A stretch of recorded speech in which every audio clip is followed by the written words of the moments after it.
everybody, I'm Natalia Bonner. Welcome back. I'm so excited to be here today and share just a little sneak peek of my awesome Farmer's Star quilt.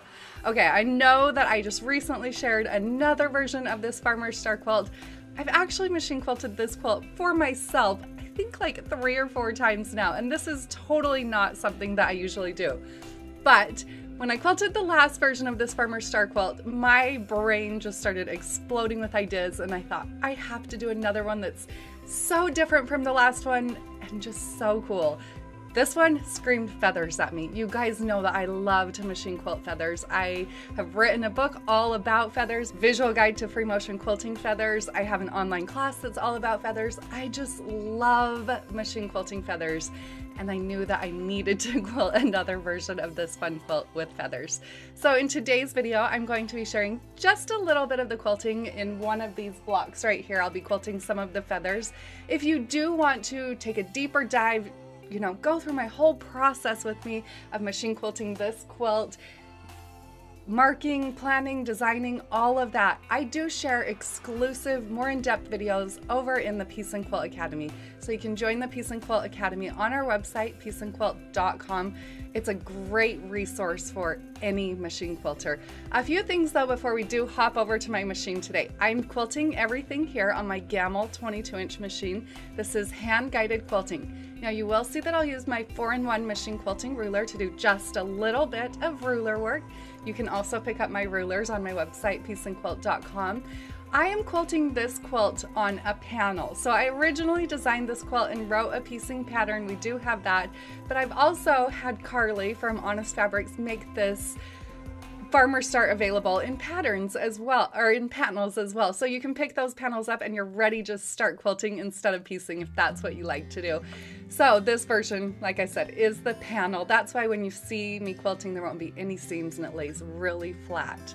I am using 1 layer of the Quilter's Dream wool batting. I chose to use that batting because I love the extra loft and texture that it creates, but because I wanted even more texture and just my quilting to really pop on this fun quilt, I am also quilting with so fine thread on the top. A lot of times you know that I use really neutral colors, but I chose to quilt this whole entire quilt top in purple thread. If you're starting out, I definitely don't recommend using high contrast threads like this, but for me, I just love how it was able to really, my quilting was really able to pop using this bright purple thread.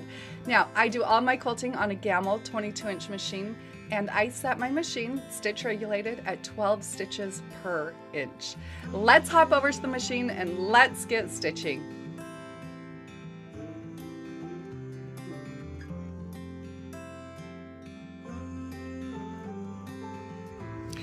All right, here is this awesome quilt after all of the machine quilting is done. Today we're going to focus on just one little section and focus on feathers.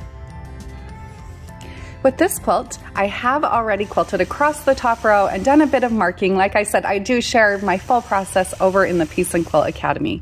So let's focus on this one little section. I love the look of Stitch in the Ditch, so you can plan that most often you're going to see me stitching in the ditch around my blocks to really define my spaces. From there, now that I'm down towards the bottom of my feather, I'm going to start out and stitch feathers. Now I did go through and mark my spine through the center of this section before I began any machine quilting. When I quilt feathers, I found for me personally, especially when starting out, it seems to make a little bit more sense to quilt one shape repeating. So often you're going to see that I'll just quilt one side of my feather, slow down if you need to, focus on one side, working all the way, starting at the bottom and repeating that shape all the way up to the top. So I like to share here, I call it a playful feather. This is not the traditional bump back feather. When you're starting out machine quilting, sometimes having control and stitching right over your initial stitch line can be pretty difficult. So by stitching like I'm doing here, that repeated teardrop shape coming back to your spine every time, I think you'll find that you'll gain a little bit more control, and then from there, moving into those bump back feathers when you're ready.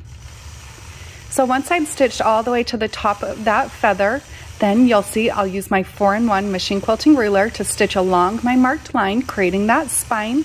And then from there, I'm going to again go back into those feathers, stitching those on the opposite side of my block. From there, I'll work right up into the top of that little point that I've created. And then I'm going to move using my 4-in-1 machine quilting ruler again on by stitching in the ditch. All right, so now I'm actually moving into the center of my star where I'm going to repeat that process again.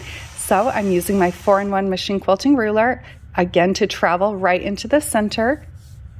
And now I'm going to do that same process. So starting in the center with that small feather and filling in. Now I like my machine quilting to fill in my spaces completely. I like to stitch all the way out as close to the edge as I can get.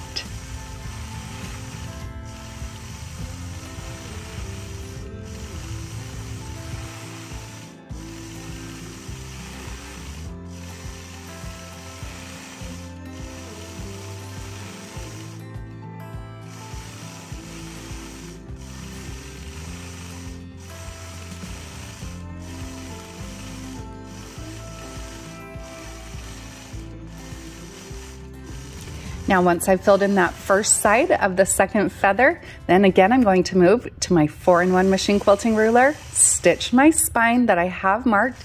I like to use the blue Mark Be Gone marker to do all of my markings. I often have questions about then removing those markings.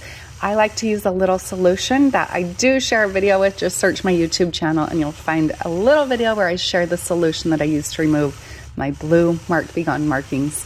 If you are using the Mark Be Gone marker to do markings, always read the instructions, but just a little bit of advice or warning, make sure that you have all of your markings removed before you ever apply any heat.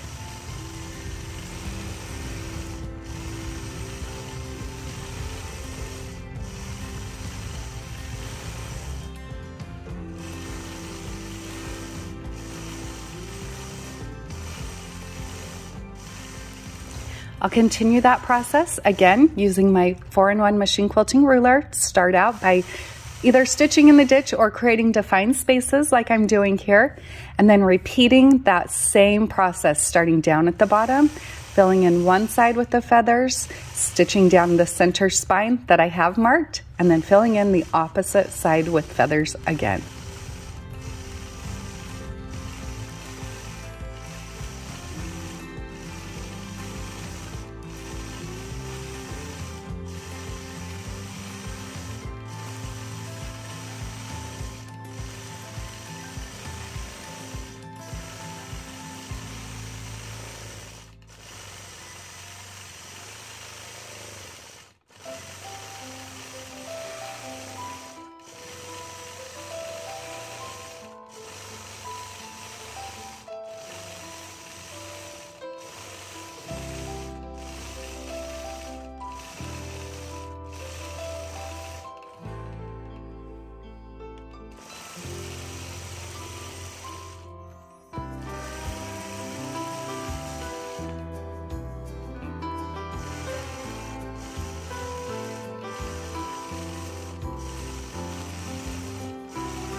I hope you're all able to find just a little bit of inspiration from this fun video. Like I said, I do have a more in-depth exclusive video over in the Piece and Quilt Academy.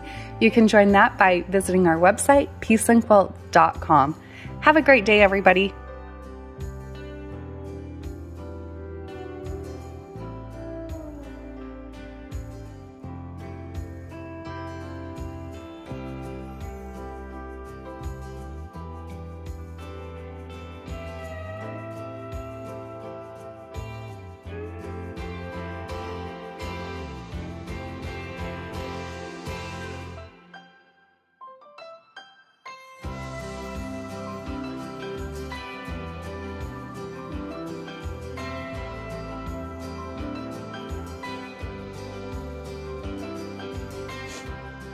Hey everybody, I'm Natalia Bonner. Welcome back. I'm so excited to be here today and share just a little bit of a sneak peek of this awesome Farmer Star quilt over here. Okay, I love this quilt. I know a couple weeks ago I shared